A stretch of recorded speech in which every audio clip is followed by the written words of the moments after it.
Yeah.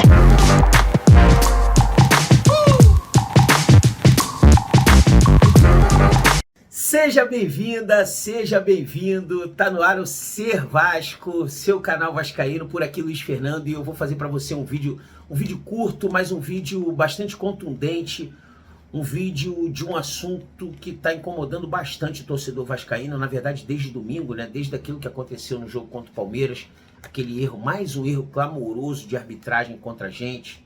Não é o primeiro, não é o segundo, não é o terceiro, não é o 10º. É até cansativo e chato a gente bater na mesma tecla, mas tem que falar, não tem como. Eu reluto um pouco para falar desse tipo de coisa, mas a gente precisa falar, que se a gente não falar, quem é que vai falar, né? Não vão falar por nós. Aliás, até eu coloco uma vírgula, porque estão falando por nós, né? Dessa vez até os comentaristas de arbitragem, que geralmente incomodam um pouco a gente com seus julgamentos, com as suas conclusões, com as suas análises, mas dessa vez até eles estão do nosso lado, porque foi uma coisa absurda que aconteceu domingo. Aquele erro que nos tirou um gol, que é bem importante a gente falar. Eu, como vascaíno, eu gosto de falar esse tipo de coisa, porque não quer dizer que se aquela bola do Vasco, se aquele gol fosse validado, que a gente ia ganhar o jogo. Não quer dizer nem que a gente ia empatar o jogo, porque no futebol um lance acaba desencadeando uma outra reação. Talvez, se o Vasco tivesse marcado aquele gol, talvez o Palmeiras viesse com mais ímpeto, talvez o Vasco recuasse mais e talvez até perdesse o jogo, como perdeu. Então não é isso, mas a parada é que foi um erro absurdo, um erro, como eu falei, clamoroso, e um erro que não teve participação só de uma pessoa, né? Não foi culpa só do árbitro. Então estava envolvido ali naquele lance o árbitro, estava envolvido o bandeirinha, estava envolvido o outro bandeirinha que não estava participando do lance, mas que poderia ter opinado, poderia ter ajudado, o quarto árbitro, e a galera toda que estava ali na sala do VAR, enfim. Então foi um erro coletivo, cada um participou de alguma forma daquele erro. E o que foi pior pra gente, cara, o vídeo que saiu ontem, terça-feira, que foi o vídeo do VAR, né? Aquele vídeo que todos esperam para ouvir o que a galera comentou dentro da cabine do VAR, quais foram as opiniões, como chegaram à conclusão para definir o lance, para decidir o lance. E o que a gente viu foi que em nenhum momento, nenhum dos envolvidos no vídeo e nem o árbitro da partida mencionou a continuação do lance, mencionou o possível término do lance, que realmente foi o que aconteceu. O lance terminou com a cortada de bola do Richard Rios e ninguém comentou absolutamente nada sobre isso. E aí é que vem o pior. A comissão de arbitragem, que eu até anotei alguns nomes aqui no papel para não esquecer, o presidente da comissão de arbitragem da CBF, Wilson Seneme, juntamente com o gerente de VAR, que é o Péricles Bassols, que é um cara muito conhecido da torcida do Vasco, que a torcida do Vasco odeia, por sinal, inclusive eu, porque ele nos tirou o título de 2011, e mais o Juliano Bozano, que é o gerente técnico de arbitragem da CBF. O que acontece? Esses caras têm um canal, eu não sei, eu desconheço aquele canal, mas eu vi o vídeo todo. Eles gravaram um vídeo de 20 minutos, no qual eles usam esse vídeo para poder se defender da decisão errada que foi tomada naquele jogo. E aí o que é pior, o que me incomoda, e que eu acho que incomoda todo mundo, e aí eu saio da seara do futebol, eu falo de qualquer assunto, é quando há um erro e a pessoa que está do lado, que tem o poder, né, e aí no caso eles têm o poder do microfone, né, o poder do vídeo, porque eles estavam num canal próprio da CBF, né? Então, tanto é que no vídeo, se você reparar, não sei se você teve a oportunidade de ver, mas se eu não me engano, estava até no Globoesporte.com, no GE, tem um link desse vídeo, inclusive se você procurar lá no GE, você vai achar. E aí, cara, eles têm o poder. Qual é o poder? Primeiro que eles são da comissão de arbitragem, isso já é um certo poder, né? Principalmente para definir lances capitais e cruciais e possíveis punições, possíveis afastamentos. Então eles têm o poder. E além disso, eles têm o poder da voz, do vídeo, do microfone. E o que me incomoda é isso. Pessoas que têm esse poder falar o que quer, para ludibriar o cara que está assistindo, para ludibriar a pessoa que está aí do outro lado. Então é isso que mais me revolta, não só na comunicação, mas das pessoas que têm o poder, que elas falam o que querem, elas usam o argumento que elas querem, e elas não estão nem aí, elas só querem defender o lado delas, independente se é interesse financeiro, se é interesse corporativista.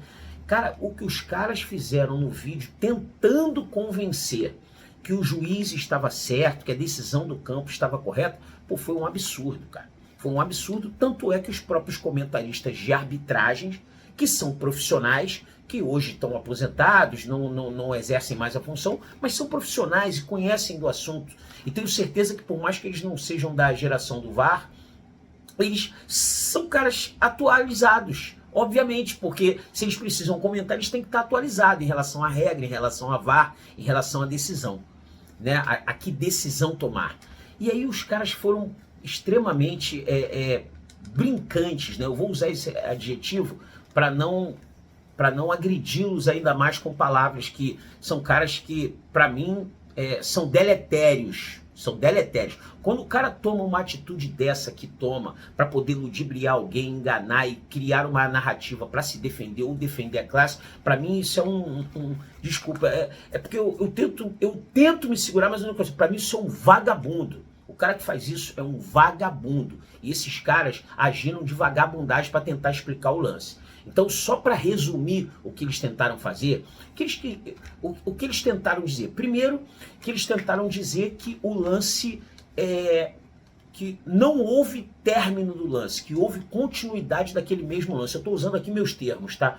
E obviamente que não houve continuidade. Obviamente que o lance acabou. E o lance acabou, e a regra é muito clara, que o lance acaba quando o jogador do outro time, quando ele deliberadamente, ele sai jogando. Agora, sair jogando, e todo mundo que conhece um pouquinho de futebol e acompanha um pouquinho de futebol, ou que já jogou ou não, mas que como eu disse, que acompanha, cara, sair jogando existem várias maneiras. Existe você dar um bicão, existe você tocar para alguém, existe você fazer uma embaixadinha, ou você sair com a bola dominada. Tudo isso é sair jogando.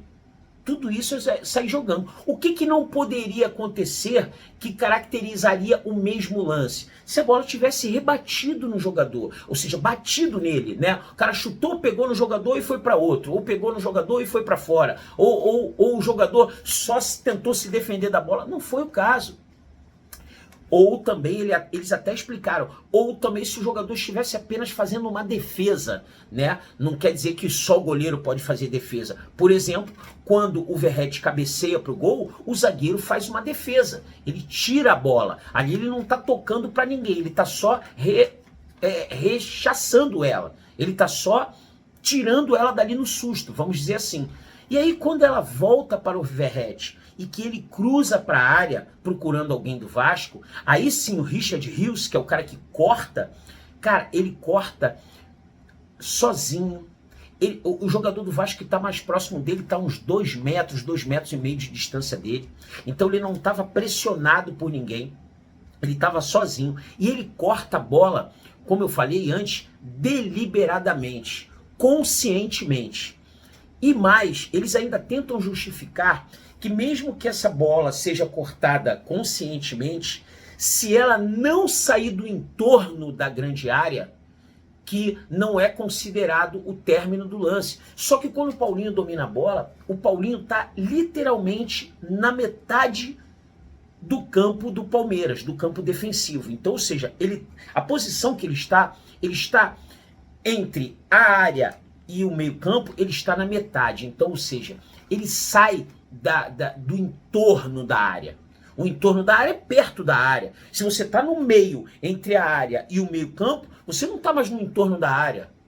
Então, quer dizer, eles tentam, da forma deles, ludibriar, enganar quem está assistindo, ou para defender a classe, ou para defender o emprego deles, ou para ser apenas corporativista, né, que no caso é a defesa da classe. Mas o que eu fico mais revoltado, e por isso que eu chamo essas pessoas de vagabundos, eu chamo de vagabundos, é porque eles falam o que eles querem, achando que do outro lado só vai ter otário que vai engolir e vai acreditar no que eles querem que que você acredite, que eu acredite, eu não vou acreditar. Então os caras foram muito, assim, cara, falta até vocabulário, que dá vontade de xingar tanto esses caras que me falta até vocabulário. E aí você vai procurar lances passados, situações passadas, esse mesmo Wilson Seneme que disse que o Richard Rios estava pressionado dentro da área quando ele faz o corte, tem um jogador do Vasco a 2 metros de distância, 2,5 metros de distância dele. Esse mesmo cara diz que o zagueiro do Atlético Mineiro no jogo anterior, que puxa a camisa do Peck, não foi suficiente para atrapalhar o Peck. Ou seja, um cara que puxa a camisa não é suficiente para atrapalhar, e um cara que está a 2 metros, 2,5 metros de distância, está pressionando, ou seja, está atrapalhando aquele jogador.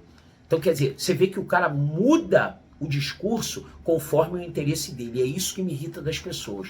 Que isso é falta de honestidade, isso é vagabundagem para mim. Então eu não admito. O Péricles Bassols entrou na mesma linha dele. Então, quer dizer, são os três ali, o Bozano, o Bassols e o Seneme. Os três ali em conluio, combinaram para fazer aquele vídeo, obviamente.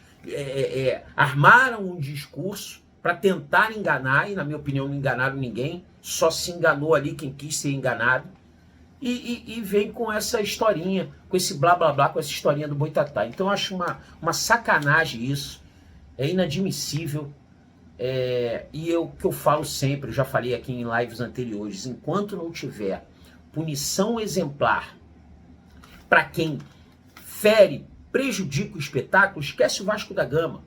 Vamos falar de qualquer time, de qualquer... Cara, as pessoas pagaram o ingresso para ver aquilo ali. As pessoas não pagaram o ingresso para ver sacanagem. Não pagaram o ingresso para ver erro. Eu não estou dizendo que o juiz agiu de má fé e agiu de sacanagem. Agora, em nenhum momento da conversa de VAR, ninguém discute o andamento da jogada. Todo mundo só discute se está impedido ou não.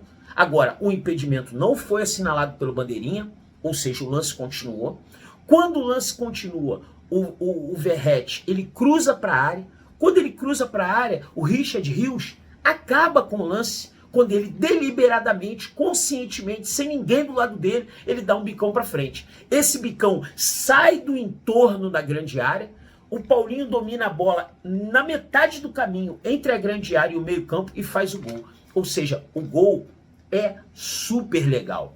E isso a regra é que diz. Aí eles pegam a regra, deturpam a interpretação, criam narrativas, e aí os comentaristas de arbitragem não ficaram calados. Que bom que eles se manifestaram, que eles afirmaram categoricamente que foi gol, e os caras não querem afirmar por corporativismo, ou qualquer outra balela, ou qualquer outra sacanagem. Então, tá aí, eu vim aqui para falar sobre isso, cara. Eu não podia deixar isso passar em branco, porque isso é uma sacanagem com o torcedor, é sacanagem com quem está assistindo, é sacanagem com quem paga ingresso, porque o erro, ele é admissível. O que a gente não pode jamais admitir é enganação, é tentar abrir o microfone ou falar ou criar narrativas para enganar, e isso aí a gente vai sempre estar aqui para pelo menos gritar, cara. Alguém tem que gritar, alguém tem que reclamar, e tá aí o nosso papel. Beleza? Então muito obrigado pelo carinho de quem assistiu o vídeo, muito obrigado pela participação, vocês estão sempre participando. Hoje à noite tem live, a gente vai fazer live, vai trocar ideia, e já sabe, né? Eu não posso deixar nunca de pedir para você curtir esse nosso vídeo, se inscrever no canal e nunca esquecer que aqui é Vasco, porra! Quer um delivery de qualidade no conforto da sua casa? Liga pra gente, 988-128-435. Temos os melhores produtos e um atendimento de excelência. Seu evento vai ser um sucesso.